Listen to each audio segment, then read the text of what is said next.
бо я одразу хочу перейти до наступної новини.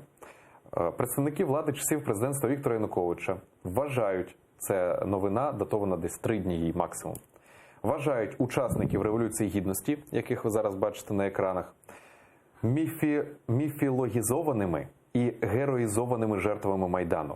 Зокрема, колишня міністерка юстиції, екс-народна депутатка від партії регіонів Олена Лукаш та заступник голови адміністрації президента Януковича Андрій Портнов провели так зване власне розслідування.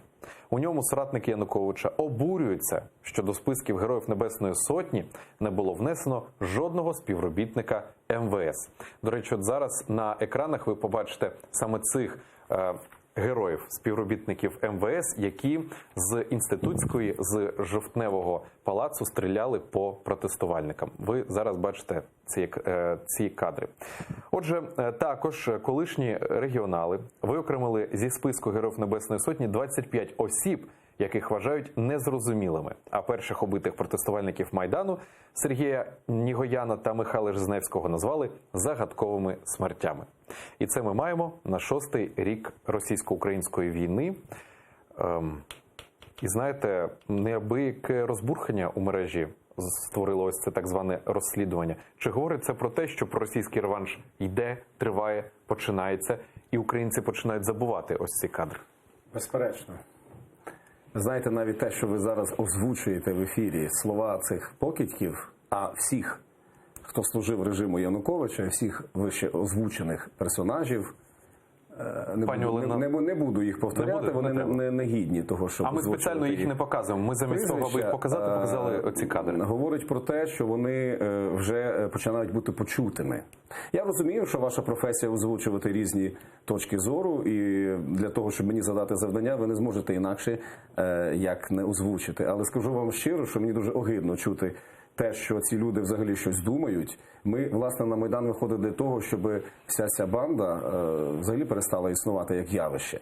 А натомість ми бачимо, що вони не те, що залишились, вони починають нам розказувати, хто герой, хто не герой. І вчити. Вони починають нам вказувати пальцями і те, що називається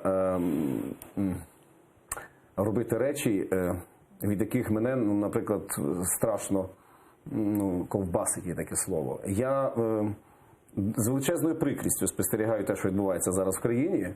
Я роблю все можливе для того, щоб змінити хід подій. Принаймні, наскільки це можливо мені і хлопцям з козаксистам. Але, зрозумійте, ми музиканти. Наша справа грати, писати пісні, в тих піснях, скажімо так, спростовувати оці штуки, навпаки,